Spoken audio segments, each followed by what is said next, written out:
안녕하세요. 책과 산책을 좋아하는 요길입니다. 반갑습니다. 오늘 제가 들고 온 책은 좋은지 나쁜지 누가 아는가 라는 제목이 붙어 있습니다.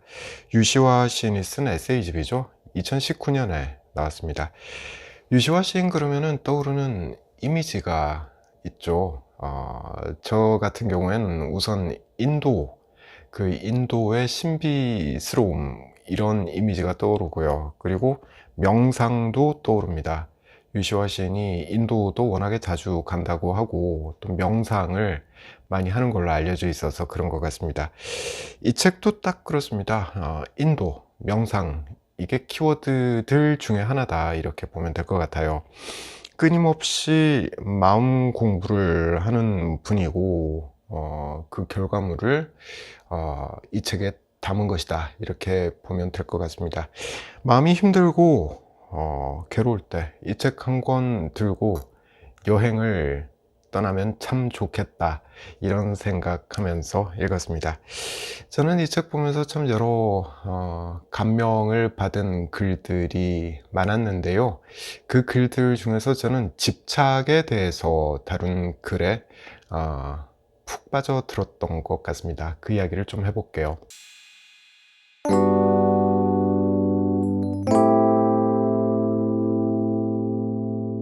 불교에서 집착은 괴로움의 원인이라고 이야기를 하죠.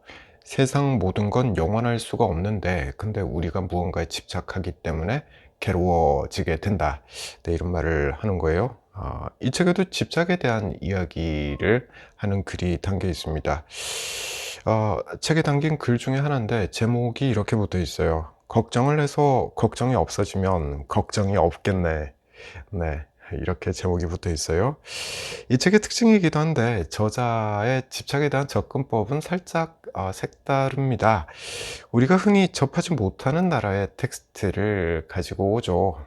인도나 티벳, 이런 동양 문화 깊숙한 곳에서 우리에게 익숙하지 않은 개념을 가지고 와서 우리에게 쉽게 풀어서 설명을 해주는 그런 글을 유시화 시인이 잘 쓰죠.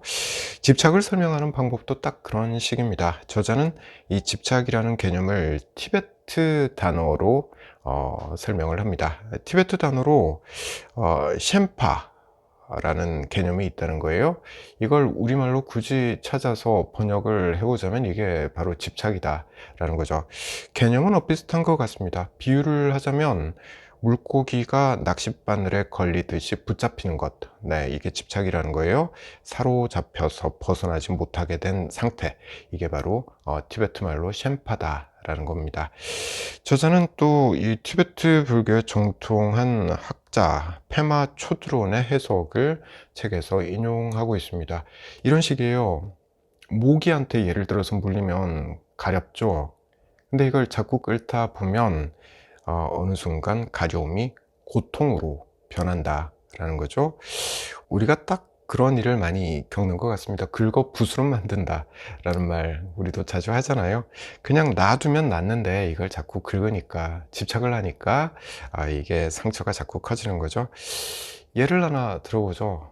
내가 한 짓이 아닌데 사람들이 내가 그 일을 했다고 비난을 하는 거예요. 당연히 억울하죠. 근데 이걸 술 한 잔 마시고 툭 털고 일어서면 괜찮은데 밤새도록 이걸 생각을 하는 거죠. 왜 그랬을까? 내가 미워서 그랬나? 네. 또 곰곰이 생각을 해보면 내가 잘못한 구석도 분명히 있는 것 같다 싶다가도, 그럼에도 어떻게 사람들 다 보는데 나한테 그렇게 욕을 할 수가 있을까? 네, 이런 식의 생각을 계속하는 거예요. 밤새도록. 이렇게 일을 계속 곱씹으면 마음속에서 이 일이 자꾸 커지죠. 네, 이런 경험 분명히 해 보셨을 거예요. 실제 사건은 아주 작은데, 네, 근데 이걸 자꾸 긁다 보니까 우리가 그 사건에서 느끼는 고통은 매우 커져 버리게 된다 라는 말을 이 책은 하고 있습니다. 이게 다 우리가 그 사건을 놓고 감정적으로 대응하기 때문이다 라고 유시화 시인은 이 책에서 설명을 해요. 자, 그럼 우린 어떻게 해야 되느냐? 네, 사실 이게 더 큰 숙제일 텐데, 물론 논리적으로 보면 감정적인 대응을 멈춰야 한다, 네, 이렇게 이야기할 수가 있겠죠. 이게 답이에요. 저자도 이렇게 말을 합니다. 구덩이에 빠졌을 때 우리가 해야 할 일은 구덩이를 더 파는 게 아니라 구덩이에서 얼른 빠져나오는 것이다. 네, 그것이 자신의 영혼을 돌보는 일이다. 이렇게 이야기하고 있습니다. 맞는 말이죠? 이렇게 말을 해놓고 보면 참 이게 쉽습니다. 구덩이를 자꾸 파면 안 되는 거죠. 얼른 나와야 되는 거잖아요. 집착하지 말고 훌훌 털고 일어서야 한다 라는 건데, 근데 이게 말이 쉽지 함정이 있죠. 이 말을 행동으로 옮기기가 참 어렵다라는 겁니다. 그래서 마음을 돌보는 훈련을 같이 해줘야 하는 게 아닌가, 그런 생각을 하게 되더라고요.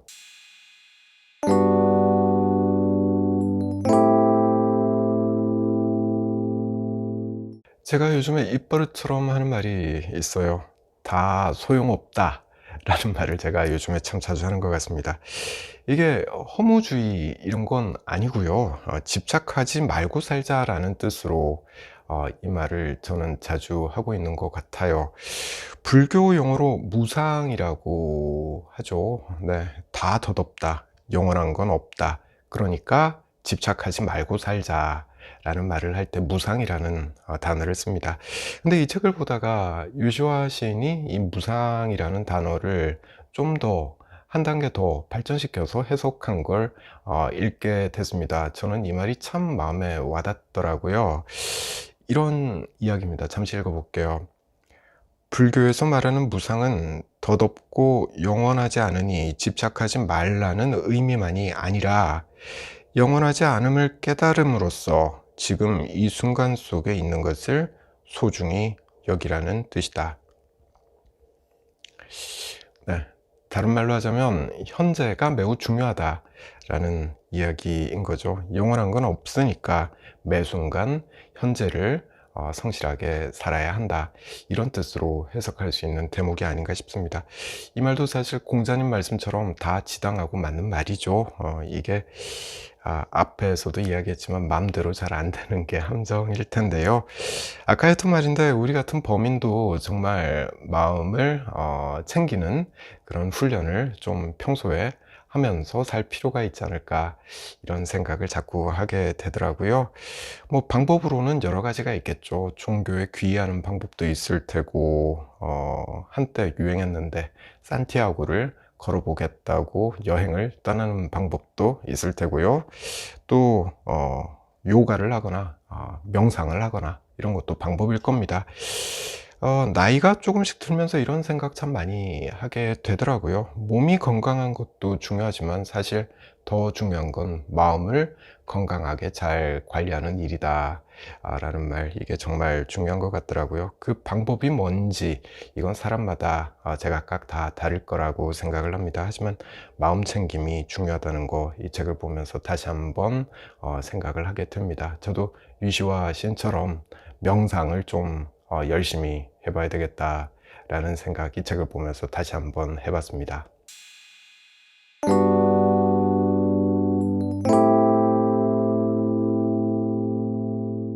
이 책은 묘하게 뭔가 좀 끌리는 부분들이 있습니다.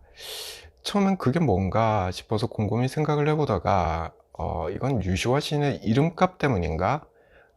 그런 생각을 했어요. 근데 천천히 책을 읽다가 이런 결론을 내리게 됐습니다.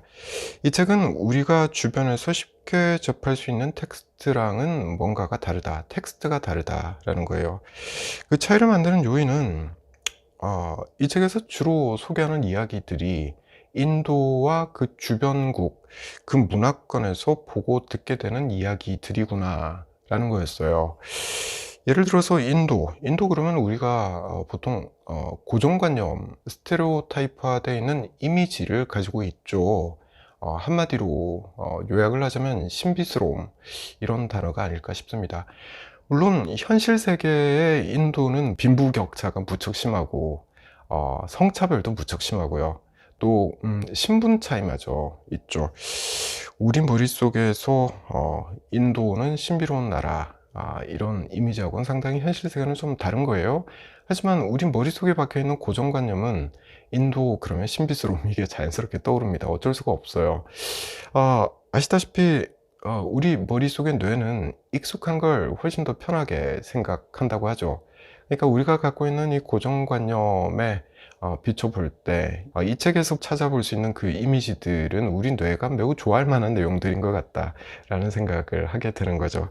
그래서 이 책을 만족하면서 읽었던 게 아닌가, 네, 그런 생각도 해보게 됐습니다. 자, 그리고 또 한 가지, 이 책을 읽는 또 다른 재미가 있었는데요. 그건 다름이 아니라 유시화 시인의 젊은 시절을 조금이라도 더 알 수 있게 된다라는 겁니다. 젊을 때 유시화 시인이 진짜 가난했더라고요. 책에서도 자신을 스스로가 노숙자라고 비유하는 대목이 여러 군데 나옵니다.